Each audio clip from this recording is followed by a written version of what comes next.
In this video, I'm going to examine a homework problem to show you how you can use StatCrunch to create and interpret box plots. So here's the problem. Baseball teams in League A play their games with a designated hitter rule, which means that pitchers do not bat. The league believes that replacing the pitcher, typically a weak hitter, with another player in batting order produces more runs. So the accompanying table shows the average number of runs scored by each team in a season.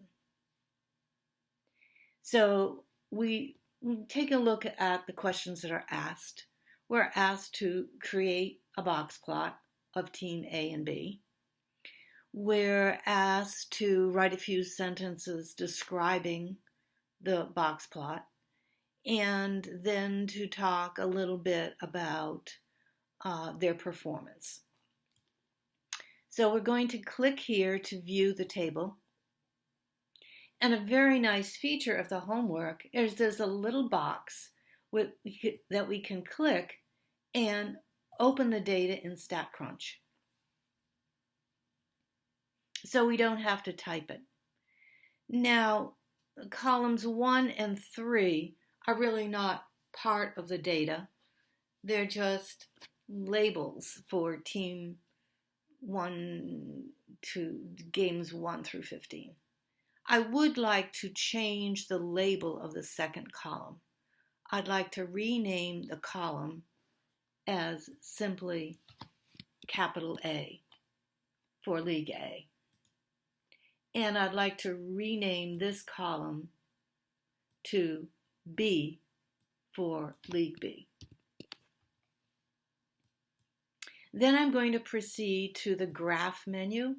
I'm going to pick Boxplot. And the data I want is in column A for League A, the runs. And I'm on a Mac, so I'm going to have to hit the Command key while I'm selecting A and B so that they will both be selected. I do want to draw fences to identify outliers. This is a box plot, so I'd like to see where exactly the median is. And I'm going to compute. Now I can make this whole thing bigger by hitting full screen.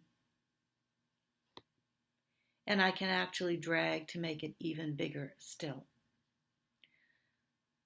A nice feature is you can put your cursor over the box and get all of the summary stats.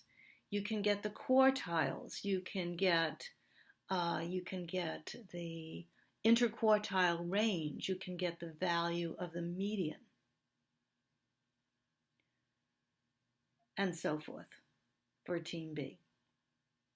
So we're going to scoot this off to the side here,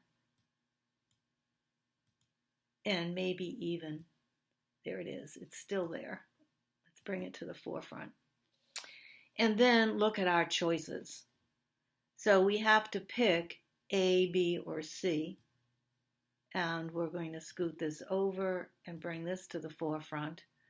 If you notice that choices B, C, and D all have outliers, boom, boom, boom, our data does not have any outliers, so A would be the correct choice. Then we're asked about skewness. So we're going to look at the position of each box. The box for A is not really situated in between the two fences. There are more data values above the upper quartile, the Q3. On the other hand, box B is situated kind of in the middle of the two fences. So when we come back to answer the question, I would say that League A is skewed to the right, whereas League B is roughly symmetric. The average runs scored in A is higher than B because the median is higher for Team A than for Team B. And finally, the last question asks, what about extreme values? And the situation is there are no unusually large or extreme values for either Team A or Team B because there were no outliers. So C would be the correct choice there.